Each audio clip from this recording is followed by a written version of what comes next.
Long before the Algerian War of Independence began in 1954, Algeria had already endured more than a century under foreign rule.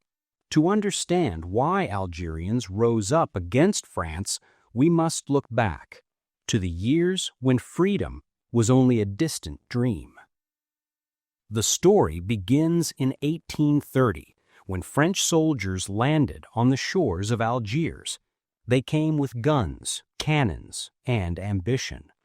France at the time was expanding its empire, and Algeria seemed like a prize, a fertile land on the edge of the Mediterranean, close to Europe, but part of Africa.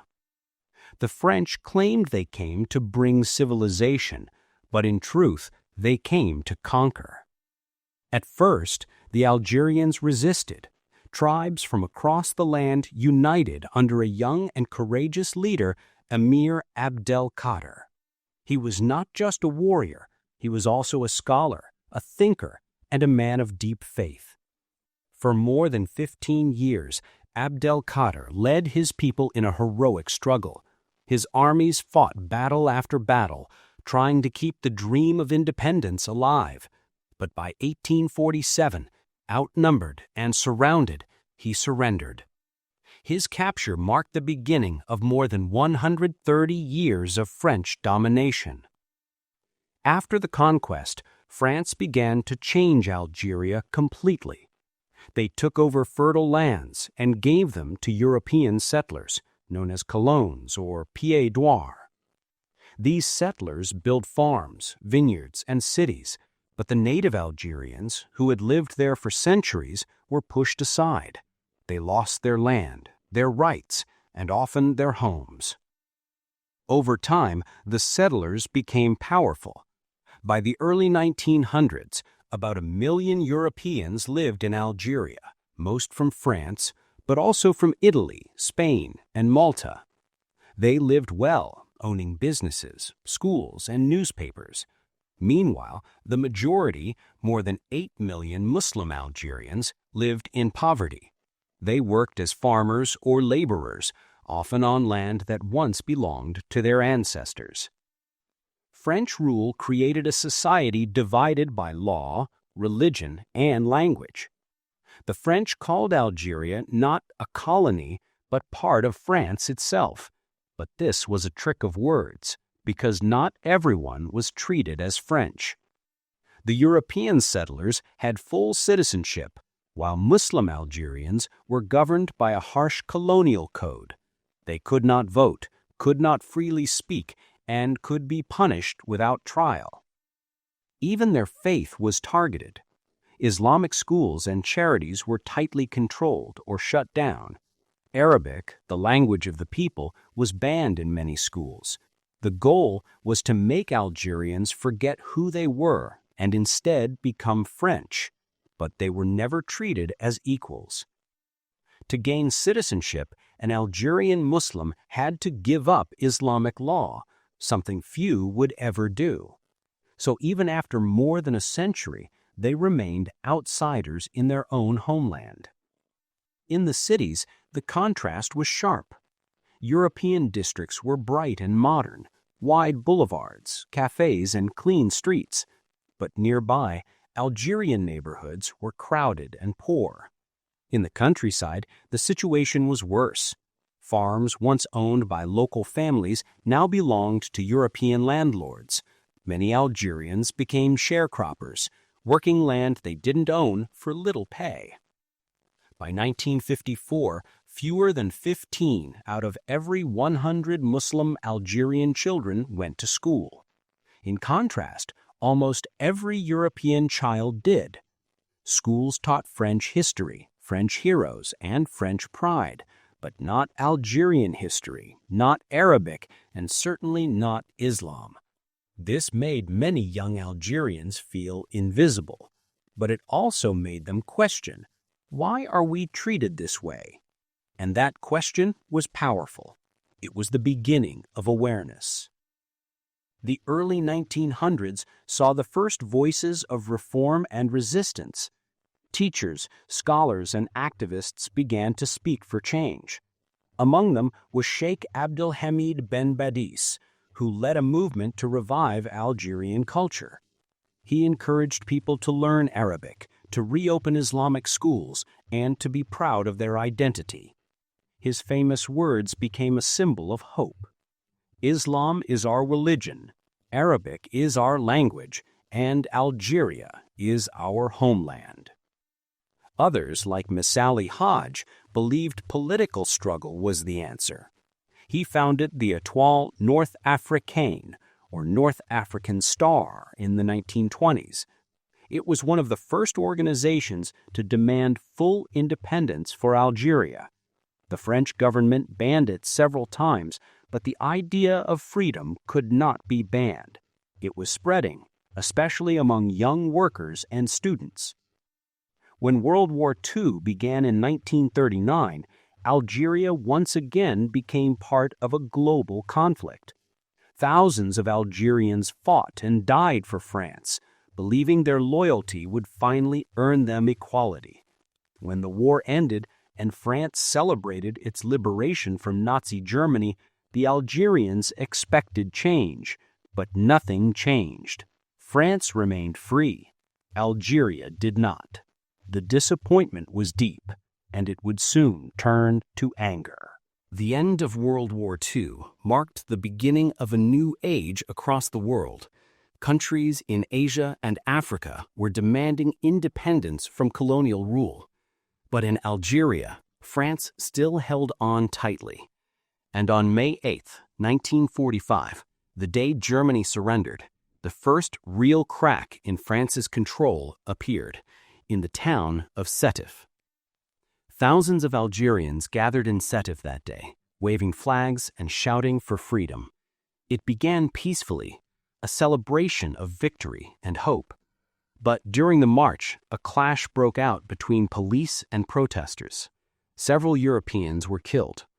In response, French forces unleashed terrifying violence. Villages were bombed, homes burned, and people arrested by the thousands. Historians estimate that between 20,000 and 40,000 Algerians were killed in the weeks that followed. This event, known as the Sétif Massacre, changed everything. For many Algerians, it proved that peaceful protest would never bring justice. It showed that France would rather kill than grant freedom. And from that moment, the dream of independence began to burn stronger than ever. After Sétif, Algerian nationalists faced harsh crackdowns. Their meetings were banned, their leaders jailed, and their newspapers shut down. But underground groups continued to form in secret.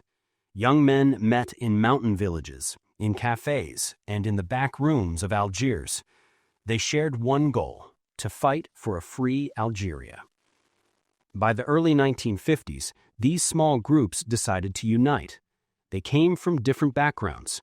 Some were teachers, others farmers or ex-soldiers, but all had lost faith in peaceful politics. Together, they formed a new organization, the Front de Libération Nationale, or the FLN, the National Liberation Front. The FLN's message was simple and powerful. We will no longer wait. We will fight for our independence. The plan was risky and bold. France was one of the strongest military powers in the world. It had tanks, planes, and a vast army. But the FLN believed that the strength of a people united for freedom was greater than any empire. They wanted their first act to shock the world and make it clear that Algeria's fight had begun. On the night of November 1st, 1954, they launched coordinated attacks across the country, hitting police stations, army posts, and government offices. The date would later be known as the Red Saints' Day. It marked the official beginning of the Algerian War of Independence. The FLN released a declaration explaining their cause. They wanted a free, sovereign Algeria, governed by its own people, not by Paris. They promised to respect all citizens, including Europeans, as long as they supported freedom. It was both a call for war and a call for unity. At first, the French government did not take the FLN seriously. They called the attackers bandits and terrorists. But as the months passed, the movement spread quickly. Across mountains and villages, men and women joined the cause. They carried old rifles, homemade bombs, and above all, determination. In the cities, people passed secret messages and helped hide fighters.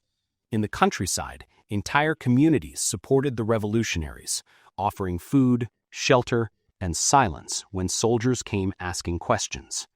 Yet life grew dangerous for everyone. The French army responded with massive force.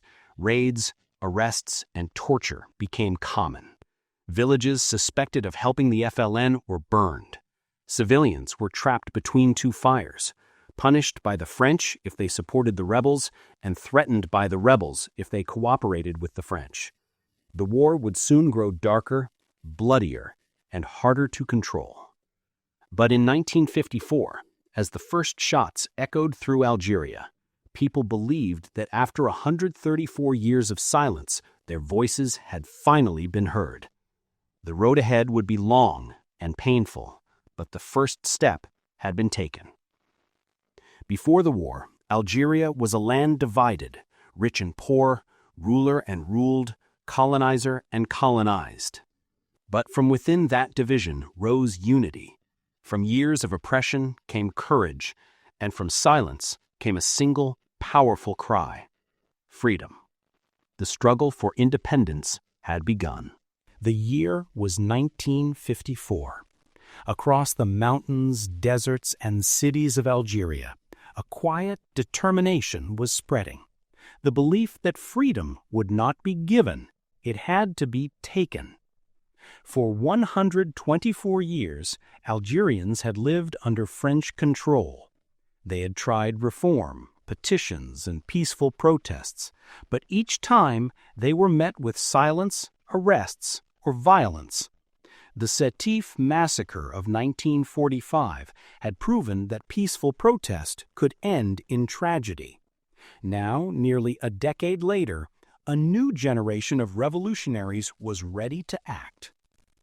These young men were the founders of the Front de Libération Nationale, or FLN, the National Liberation Front.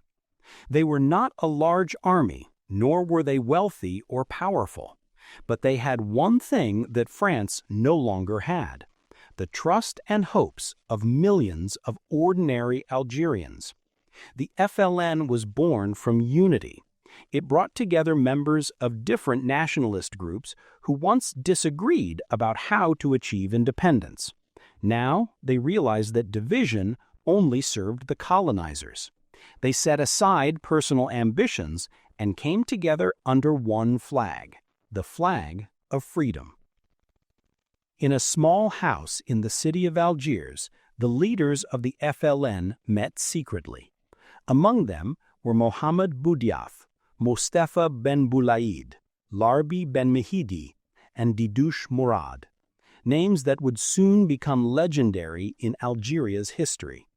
They planned something daring: a national uprising that would show France and the world that the Algerian people had not been defeated. They called their plan the Toussaint Rouge, or Tall All Saints' Day.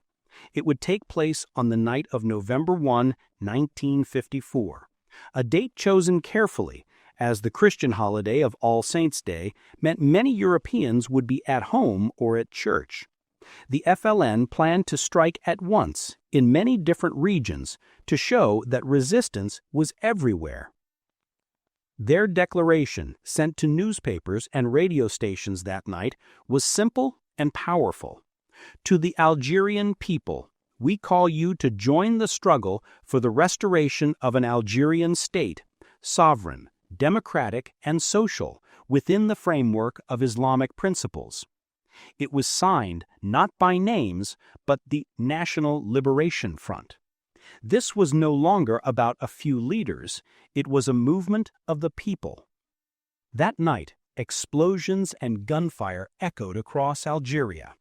FLN fighters attacked police stations, military posts, and communication centers in towns like Batna, Kinshela, Aris, and Constantine. It was not a massive military victory, but it was a powerful message. The Algerian Revolution had begun. For many Algerians, that night brought both fear and hope. Fear, because they knew France would respond with force. Hope, because at last someone was standing up for them. The next morning, French officials were shocked. They dismissed the attacks as the work of a few troublemakers.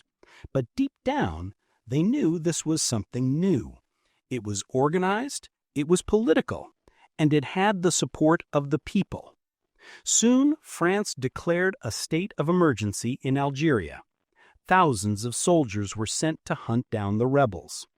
Planes circled over villages, and checkpoints appeared along every road.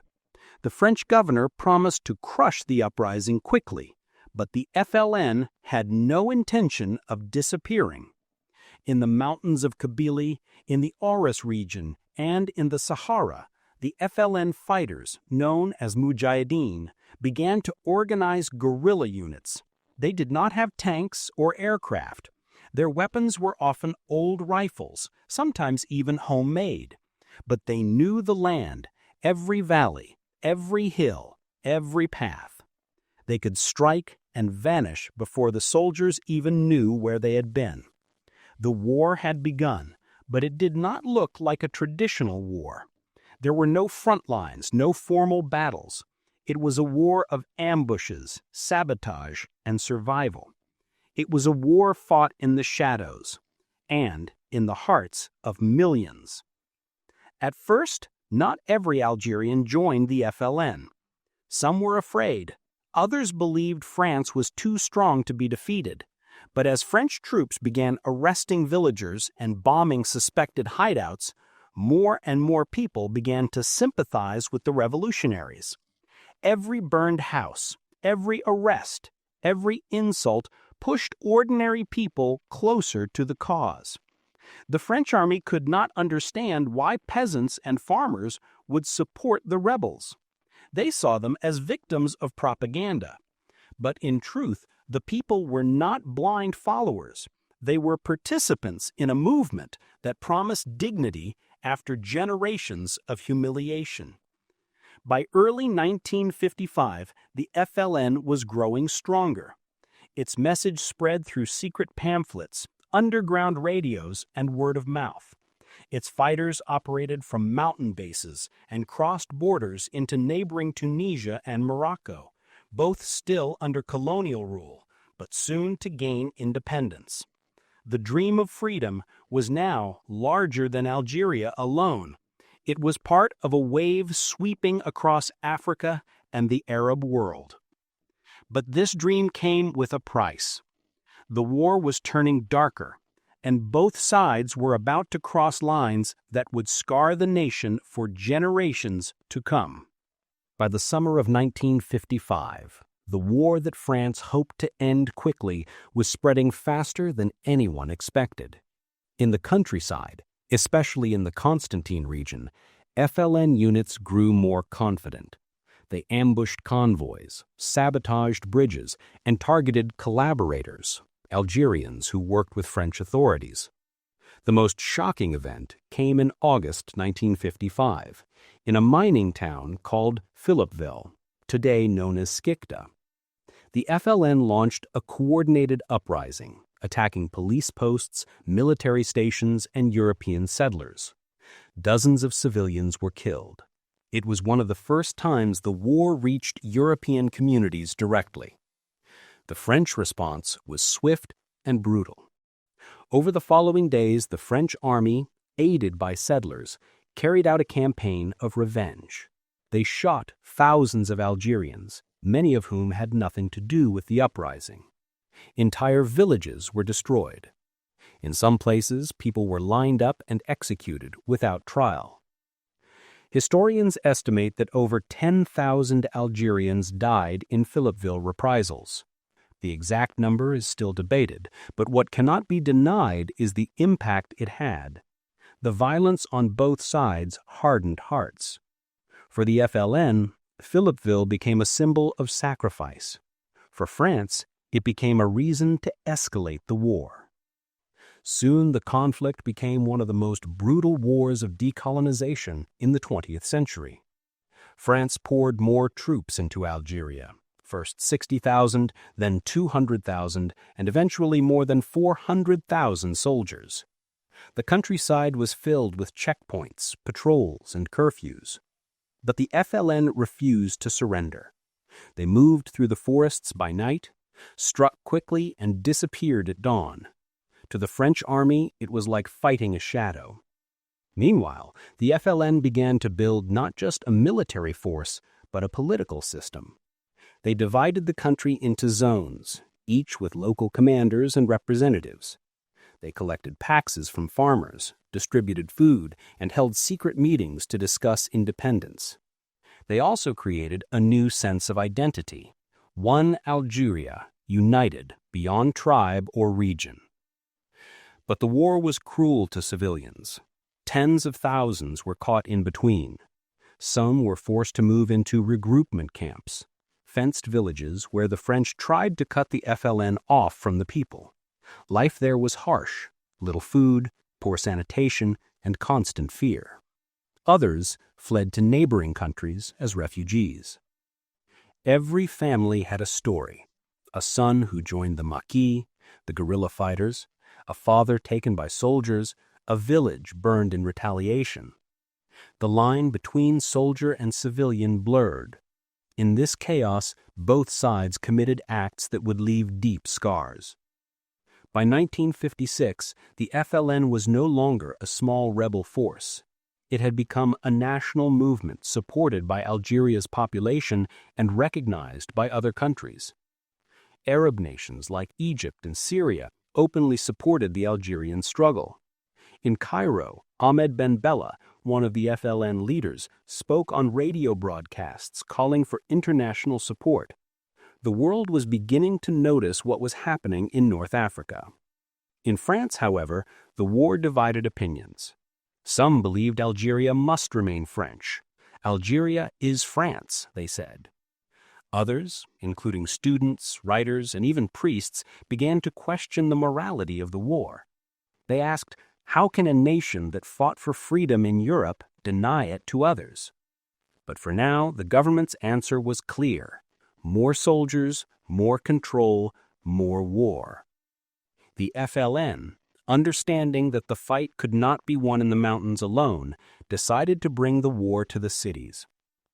They began planning operations in Algiers, Oran, and Constantine. Bombs would replace bullets, and fear would become a weapon. This new phase would make headlines around the world and would test the conscience of France itself. The next chapter of the Algerian struggle would take place not in remote villages, but in the heart of the capital, in the narrow streets of Algiers. By the end of 1956, Algeria was on fire. The war that began with a few secret attacks had become a national uprising. Thousands had already died, and the world was beginning to watch. The struggle for independence was no longer a whisper. It was a roar. The next stage would be the Battle of Algiers, where courage, fear, and humanity itself would be tested. By 1955, the fire that had started in the mountains and valleys of Algeria was spreading fast. The National Liberation Front, the FLN, had been born only months earlier, but its determination was shaking the French Empire to its core. What began as a few scattered attacks was now becoming a full-scale struggle for liberation.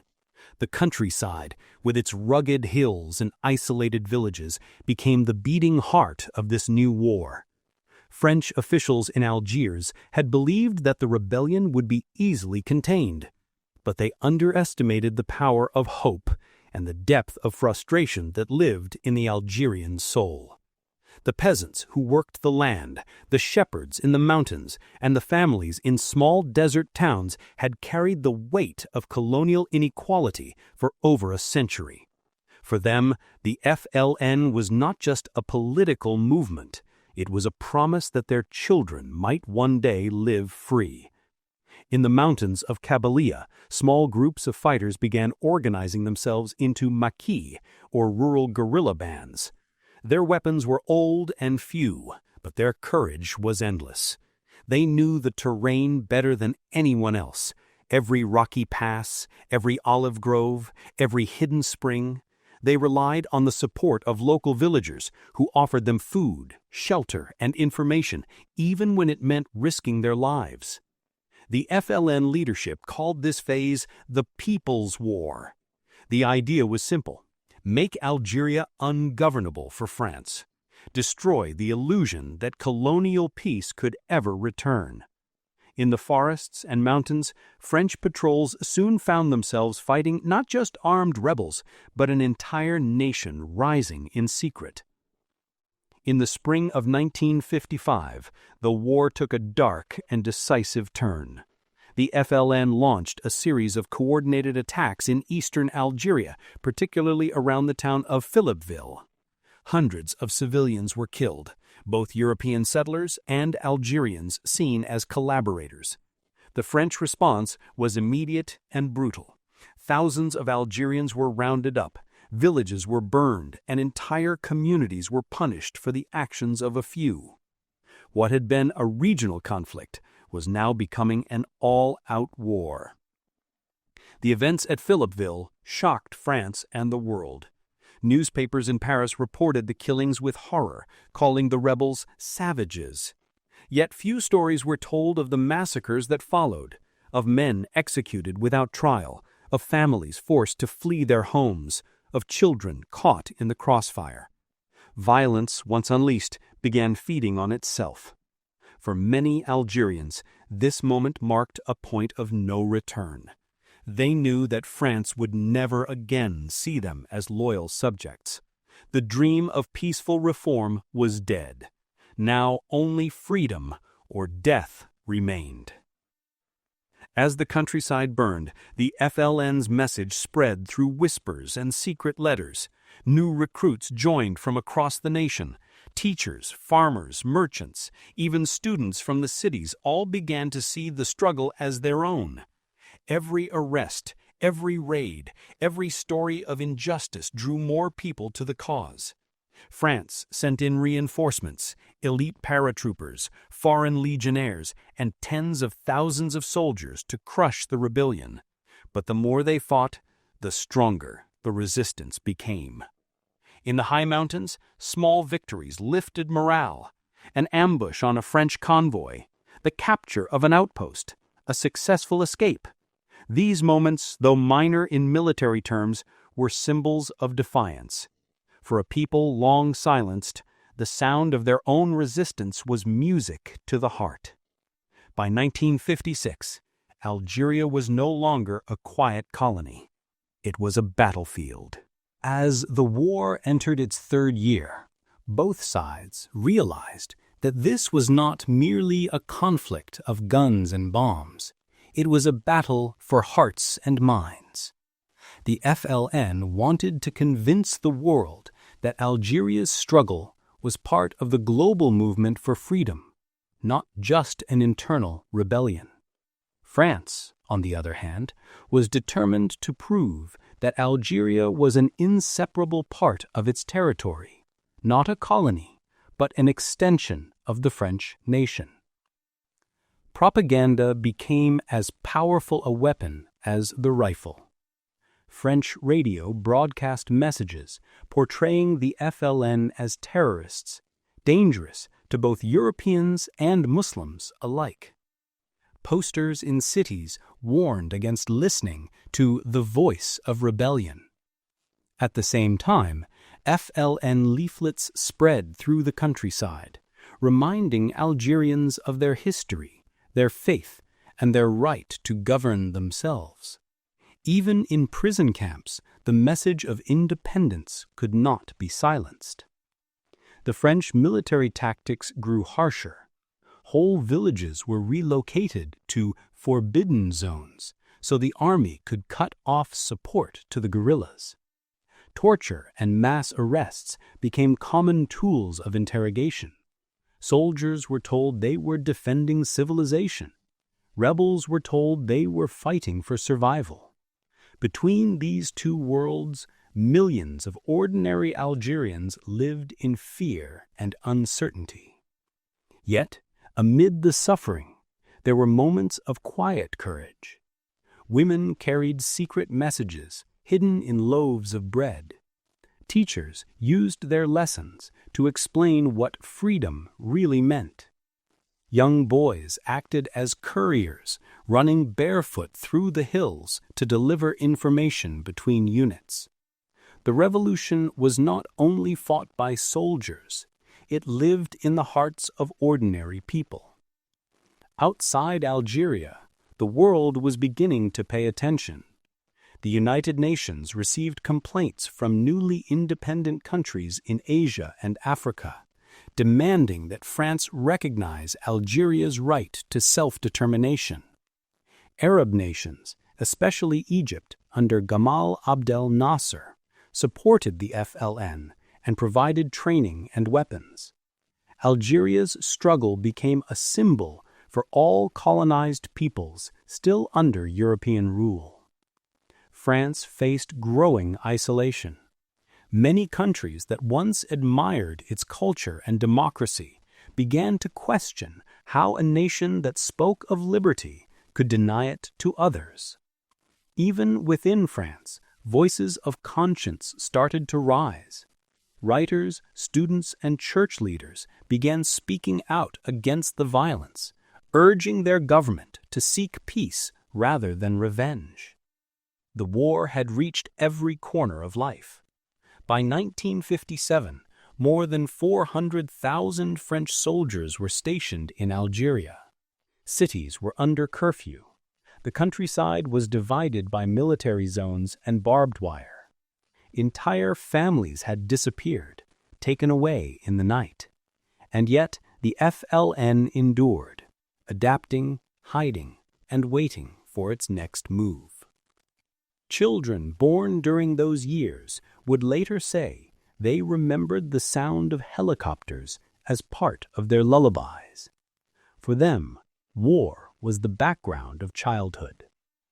By the end of 1957, the French army had gained control of many rebel areas, but it had lost something greater: its moral authority. The violence had scarred both nations deeply. France could no longer claim that its mission in Algeria was noble or civilizing, and Algeria, though bleeding, stood unbroken.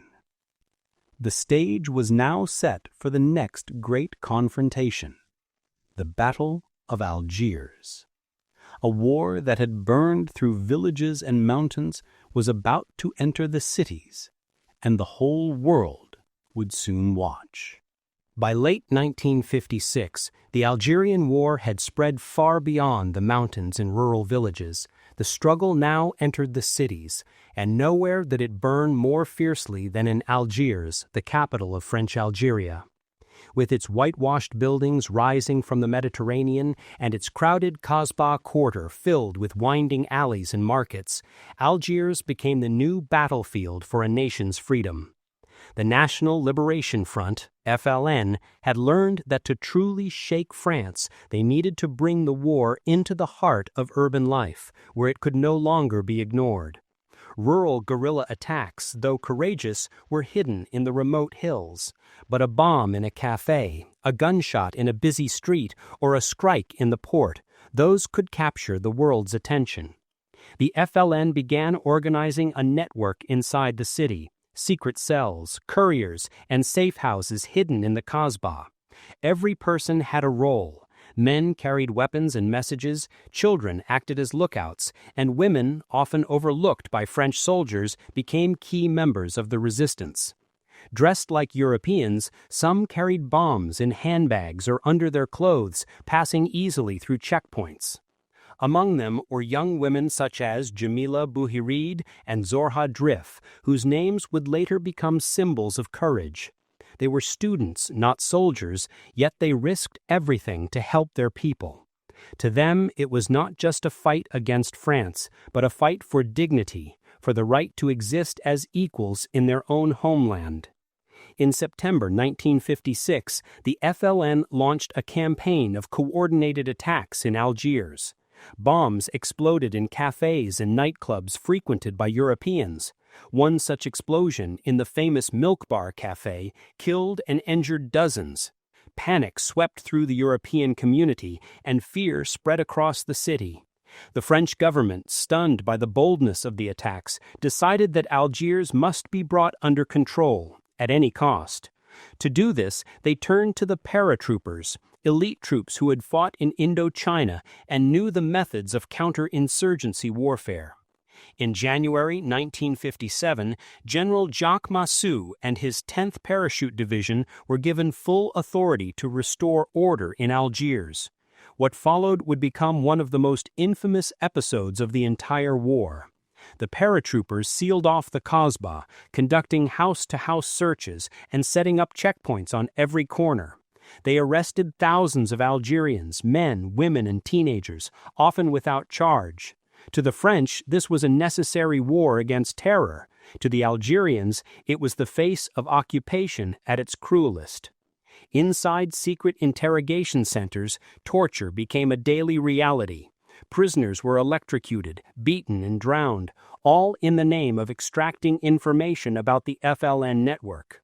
The screams from these cellars echoed across the city, but fear could not silence the movement. For every fighter captured, another took their place. Messages continued to pass through hidden tunnels and false walls. Even under extreme surveillance, the people of the Kasbah found ways to resist through silence, courage, and faith. The Battle of Algiers was not a traditional military conflict. It was psychological warfare. Every act of violence carried meaning. Every arrest or bombing was meant to shape public opinion in Algeria, in France, and across the world. As news spread of the torture and killings, France's image as a champion of liberty began to crumble. Journalists, diplomats, and humanitarian groups demanded answers. The same nation that had given the world the ideals of liberty, equality, fraternity was now accused of violating them. In the narrow streets of the Kasbah, amid curfews and soldiers, ordinary Algerians clung to hope. They whispered to one another that even if they could not see the end of the war, their children would. By late 1957, after months of relentless pursuit, the French paratroopers had largely destroyed the FLN's urban network in Algiers. Many of its leaders were killed or captured. The city fell silent once more. But it was the silence of exhaustion, not peace. The French army had won the battle, but they had lost the world's respect. The victory in Algiers came at a terrible cost, not just in lives, but in the soul of France itself. What had once been called a civilizing mission was now seen by many as a brutal occupation. The methods used by the army, torture, executions, and collective punishment sparked outrage far beyond Algeria's borders. For the French military, these actions were justified by the logic of war. The FLN had used terror, therefore, terror must be answered with greater force. But in the long shadow of history, the world saw something else, a democracy losing its humanity. In Paris, news of the Battle of Algiers reached intellectuals, writers, and students. Some refused to believe the reports, calling them exaggerations. But others, like the philosopher Jean-Paul Sartre, condemned the government's actions openly. In powerful essays and speeches, Sartre argued that France could not preach freedom abroad while denying it in Algeria. His words resonated deeply among young people and those who remembered their own resistance against the Nazis during World War II. The French government tried to silence the debate, claiming that Algeria was part of France and that the army was protecting its citizens. But the truth could not be hidden forever. Returning soldiers brought stories of what they had seen and what they had done. For many, the psychological scars of torture would last a lifetime. Meanwhile, in Algeria, the repression created new waves of anger. Families who had lost loved ones to the paratroopers' raids joined the FLN in greater numbers. Entire tribes swore allegiance to the cause. What France saw as a military victory had, in fact, deepened the rebellion. The Battle of Algiers also showed the world that the war was no longer a distant colonial issue. It was a global question about justice and human rights. The newly independent nations of Asia and Africa brought the matter before the United Nations, demanding that France allow Algeria to decide its own future. In the streets of Cairo, Delhi, and Jakarta, demonstrations were held in solidarity with the Algerians. For France, this growing international pressure was a humiliation. The country that had once been a beacon of enlightenment was now being criticized by the very nations it had once ruled. Inside the French Parliament, politicians were divided. Some argued for reform and negotiation, but others insisted that giving up Algeria would mean the end of France's greatness. But one thing had become clear: the war was changing France from within. Thousands of young conscripts who served in Algeria returned home disillusioned. They had gone believing they were defending their country, but they came back questioning what kind of country it had become. The Battle of Algiers, though militarily decisive, had revealed a truth that could no longer be denied: that no amount of force could extinguish a people's desire for freedom. The Kasbah may have been subdued, but the spirit of resistance still burned across the countryside. And while France had silenced the guns in Algiers, the echo of that silence reached Paris, where it began to shake the foundations of the Republic itself. The years that followed would see protests, mutinies, and political collapse. The government that had ruled France since World War II was now teetering on the edge. The next chapter of the story would no longer be fought only in Algeria's streets, but also in the halls of French power. By 1958, the Algerian War had been raging for 4 long years. What had begun as a colonial rebellion had now become a national crisis, not only for Algeria, but for France itself. The conflict was no longer confined to distant battlefields. It had crept into the homes, newspapers, and hearts of the French people. Every day, reports of bombings, ambushes, and torture filled the news.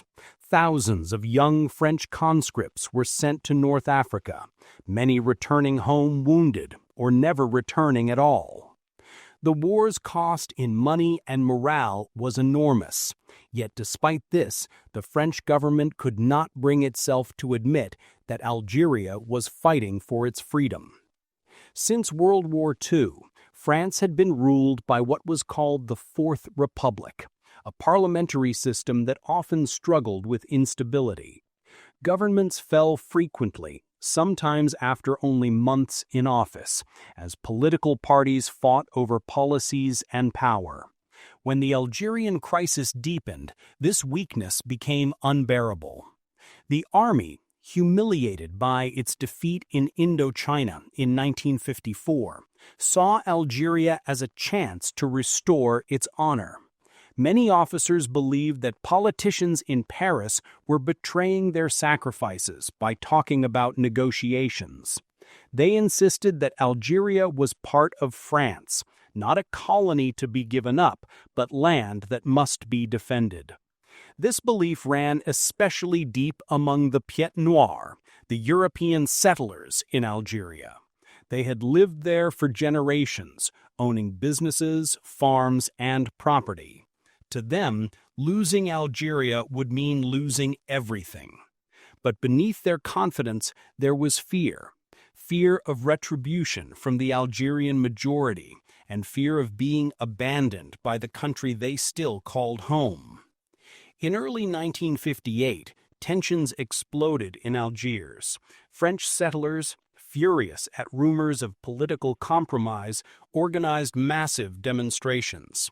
Chanting Algérie française, meaning French Algeria, they demanded that the government stop negotiating with rebels. Some military officers began to openly side with the protesters, forming a dangerous alliance between the army and the colonists. On May 13, 1958, the crisis reached its peak. In Algiers, a crowd of thousands stormed the government buildings, calling for a new leadership to save France and protect Algeria.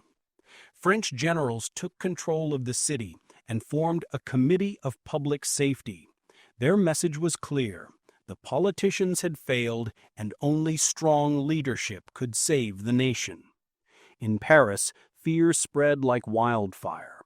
A military coup seemed possible. The generals threatened to march on the mainland if their demands were ignored. The country teetered on the edge of chaos. In this moment of crisis, one name echoed across France: Charles de Gaulle. De Gaulle, the hero of World War II and founder of the Free French Forces, had long retired from politics, frustrated by the instability of the Fourth Republic. Yet to many, he remained the symbol of national unity and strength. As the situation worsened, voices from all sides, military, political, and public, began calling for his return. De Gaulle himself remained cautious. He would not seize power by force. Instead, he waited for France to call him back legally. When he finally spoke, his message was calm but firm: "I am ready to assume the powers of the Republic." On June 1, 1958, Charles de Gaulle was appointed Prime Minister with extraordinary powers to restore order. His return marked a new era and the end of the old. The Fourth Republic, paralyzed by division and indecision, was dying. In its place, de Gaulle would build a new system, one strong enough to face the storms of the Algerian conflict and beyond. But even as de Gaulle returned to power, the war in Algeria showed no sign of ending. The people of both nations waited, uncertain of what his leadership would bring: peace or more bloodshed. Charles de Gaulle's return was greeted with a mix of relief, hope, and suspicion. To many in France, he was the only man who could restore stability after years of political chaos. To the army and the settlers in Algeria, he was seen as their savior, the leader who would ensure that Algeria remained forever French. But de Gaulle was a man of vision, not illusion. He understood something that many refused to see: that the world had changed and the age of colonial empires was ending. France could no longer hold on to Algeria by force without destroying its own democracy. In the months after taking power, de Gaulle began reshaping France's political system. He introduced a new constitution that strengthened the presidency, giving the executive far greater control than before. In 1958, the people of France voted overwhelmingly to approve it, creating what became known as the Fifth Republic, the government structure that still exists today. De Gaulle became its first president. While rebuilding France, he also turned his attention to Algeria. His first visits to the colony were carefully staged, filled with symbolism. Wearing his military uniform, he toured the streets of Algiers, greeted by cheering crowds of French settlers, who waved flags and shouted, "Vive de Gaulle!" They believed he would protect their dream of French Algeria. And at first, de Gaulle gave them reason to believe so. He spoke of equality between Europeans and Muslims, of peace and reform, of a future where all Algerians, regardless of origin, could live together as part of France. But as he traveled through the country, de Gaulle also saw the reality on the ground: the burned villages, the poverty, the bitterness in the eyes of Algerian peasants. He knew that such wounds could not be healed by speeches alone. Gradually, his tone began to change. Instead of promising eternal French rule, he started to talk about self-determination.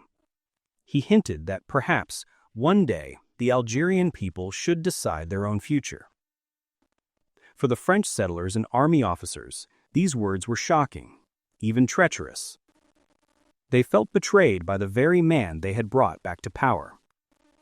Protests erupted in Algiers once again, and secret groups began forming within the army. Among them was the Organisation de l'Armée Secrète, or OAS, the secret army organization.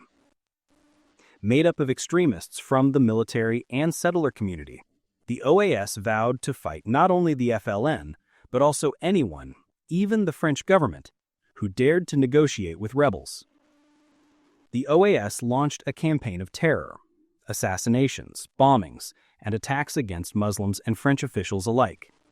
The war, which had already torn Algeria apart, now turned into a three-sided conflict between the FLN, the French state, and the OAS. In the meantime, the FLN itself had reorganized. Despite heavy losses during the Battle of Algiers, it had established a provisional government of the Algerian Republic, or GPRA, in exile based in Tunisia. This government began diplomatic efforts, reaching out to the international community and demanding recognition as Algeria's legitimate representative. By 1960, the world's opinion had shifted decisively. More than ever, the global community supported Algerian independence. The United Nations called for negotiations, and anti-colonial movements across Africa and Asia looked to Algeria as a symbol of resistance. At home, France was weary. Millions had marched, fought and suffered in a war that seemed endless. The once proud cry of Algérie française was fading, replaced by the quiet realization that the cost of empire was too high. De Gaulle, too, began to act. He ordered secret talks with FLN representatives, seeking a peaceful solution. His goal was not to preserve an empire, but to preserve France's future. Still, extremists tried to stop him. In 1961, generals attempted a coup in Algiers, hoping to overthrow him and stop independence. But the rebellion failed, crushed by the loyalty of most of the French military. De Gaulle's calm leadership and moral authority had triumphed once more. The message was clear. France would no longer fight to hold Algeria by force. The only question that remained was how and when independence would come. As 1961 turned to 1962, peace seemed at last within reach. But before freedom, Algeria would face its final and most painful test. By the dawn of the 1960s, the Algerian War had dragged on for more than 6 years. It was no longer a distant colonial conflict. It had become a wound in the heart of France and a daily struggle for millions of Algerians. Both sides were exhausted. The French army, despite superior weapons and control of the cities, found itself fighting an invisible enemy across mountains and deserts. The FLN, the National Liberation Front, had gained recognition, support, and, most importantly, the belief of its people that independence was not just a dream, but a destiny. The war had already cost over 100,000 lives, and every village carried its scars. Yet by 1960, the situation had begun to shift, not on the battlefield, but in the realm of politics and diplomacy. The world was changing. Across Africa and Asia, colonial empires were collapsing one after another. The winds of independence swept from the Congo to Indonesia. France could no longer ignore that the era of empire was ending. In Paris, President Charles de Gaulle faced immense pressure. He had returned to power in 1958 to save France from chaos. But he understood something few dared to admit. France could win battles in Algeria, but it could not win the war. In public, de Gaulle spoke carefully. He talked of self-determination, a term that gave hope to Algerians and calmed European settlers who still believed Algeria was an inseparable part of France. But behind closed doors, de Gaulle was preparing France for a painful truth. Algeria's independence was inevitable. Meanwhile, the FLN's diplomats, known as the Provisional Government of the Algerian Republic, or GPRA, worked tirelessly abroad. From Cairo to New York, they met world leaders, gave interviews, and appealed to the United Nations. They told stories of villages burned, of mothers and children displaced, and of a people who only wanted to live free. Each passing month brought new international sympathy for their cause. In many African nations, newly freed from colonial rule, Algeria became a symbol of the unfinished fight against imperialism. But on the ground, violence still raged. The French army continued its pacification campaigns, while the FLN fought to keep control in the countryside. Civilians, both Muslim and European, lived in constant fear. Bombings, assassinations, and reprisals had become a terrible routine. In 1960, demonstrations erupted across Algeria. Tens of thousands of Algerians marched through the streets waving green and white flags, chanting for independence. French soldiers and settlers watched with disbelief and anger. The myth of French Algeria forever began to crumble before their eyes. In January 1961, de Gaulle called for a national referendum in France. The question was simple but historic. Should Algeria have the right to determine its own future? The result shocked many. Nearly 75% of French voters said yes. It was a turning point. France's citizens had spoken. The world had spoken. Even the French army, though divided, began to see the writing on the wall. But not everyone accepted this path. In Algiers and Oran, French settlers, the Pieds Noirs, and some army officers felt betrayed. They believed de Gaulle had abandoned them. In 1961, a group of generals staged a coup attempt to overthrow him. Tanks rolled through Algiers, soldiers took up arms against their own government, and for a brief moment it seemed France might plunge into civil war. De Gaulle appeared on television, dressed in his general's uniform, calm but resolute. He told the nation that rebellion against the Republic would not be tolerated. The coup collapsed within days. By now, both sides were ready to talk. The French government and the FLN's provisional representatives began secret negotiations in Switzerland. These talks, held in a quiet town called Evian, would shape the future of Algeria. At first, progress was slow. The French wanted to protect their settlers and military bases. The FLN demanded full sovereignty and the withdrawal of all French troops. The talks broke down, resumed, and broke down again. But by early 1962, the exhaustion of war pushed both sides towards compromise. Finally, on March 18, 1962, after months of negotiation, the Evian Accords were signed. They declared an immediate ceasefire and set a date for an independence referendum. Algeria would finally have the chance to decide its fate. When the news spread, people wept, prayed, and sang in the streets. After 8 long years, peace seemed possible. But even in this moment of hope, a storm was brewing. The road to independence would still claim many lives before the dawn of freedom truly arrived. The Evian Accords had ended the fighting on paper, but not in reality. Across Algeria, the transition from war to peace was chaotic and violent. In the spring of 1962, the ceasefire was fragile. Many extremist groups refused to accept it. One of them, the OAS, the Secret Army Organization, was formed by French settlers and military officers determined to keep Algeria French at any cost. They launched bombings, assassinations, and attacks on Muslims and even fellow Europeans who favored peace. Cities like Oran and Algiers became battlegrounds once again, not between armies but between neighbors. The OAS's campaign of terror left a dark shadow over the final months of French rule. Meanwhile, the FLN struggled to maintain unity. Years of underground warfare had created rival factions, each claiming leadership.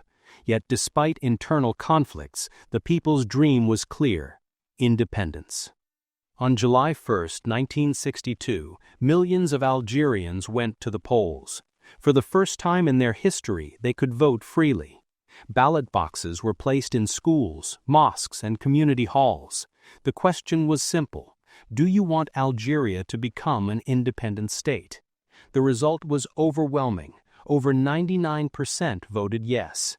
After 132 years of colonial rule, Algeria was finally free. On July 5, 1962, the same date the French had invaded in 1830, Algeria declared its independence. From the mountains to the coast, from Algiers to the Sahara, people flooded the streets waving flags and shouting, "Taya al-Jazair," meaning "Long live Algeria." But freedom came with heartbreak. Over 800,000 Pieds Noirs, European settlers who had lived in Algeria for generations, fled to France. Many left behind homes, farms, and memories that would never be recovered. In their eyes, Algeria had turned into a land of loss. Thousands of Algerians who had worked for the French army, known as harkis, also faced tragedy. Branded as traitors by the FLN, many were executed in revenge killings. Others tried to flee to France but were left behind by a government that had promised protection. Their suffering remains one of the most painful legacies of the war. The new Algeria, led by Ahmed Ben Bella, faced enormous challenges. The economy was shattered, villages destroyed, and millions of people displaced. But there was also an unshakable spirit: the belief that from the ashes of war, a new nation could rise. The government began rebuilding schools, hospitals, and industries. Land once owned by French settlers was distributed to local farmers. Women, who had played a vital role in the revolution, demanded education and equality in the new republic. In 1963, Algeria joined the United Nations as a sovereign nation. Its flag, green for Islam, white for peace, and red for the blood of martyrs, was raised among the world's nations. Yet independence did not mean an end to struggle. Political divisions soon emerged, and economic hardships persisted. Still, for the Algerian people, freedom itself was victory enough. A victory written not only in words or treaties, but in sacrifice, courage, and faith. The Algerian War of Independence was one of the bloodiest and most transformative struggles of the 20th century. It changed two nations forever: Algeria and France. For Algeria, it was the birth of a nation, a painful but powerful journey towards self-determination. For France, it was a reckoning, a confrontation with its colonial past and its ideals of liberty, equality, and fraternity. The war forced the world to ask difficult questions. What is the price of freedom? Can violence ever be justified in the pursuit of justice? And what happens when a people who have been silenced for generations finally find their voice?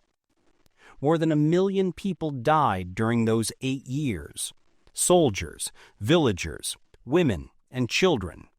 But from that sacrifice rose a nation determined to chart its own destiny.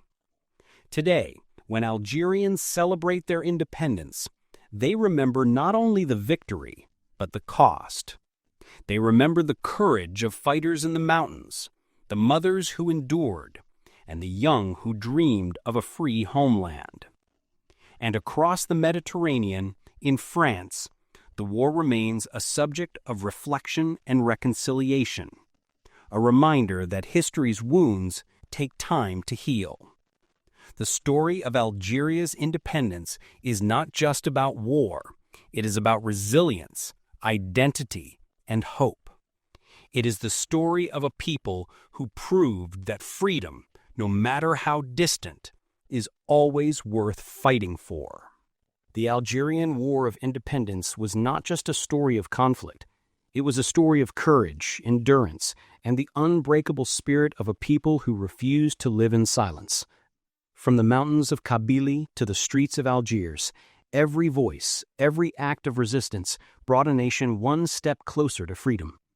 As we look back today, let's remember that history is more than dates and battles. It's the story of ordinary people doing extraordinary things. It teaches us how far humanity can go when driven by hope, unity, and the dream of justice.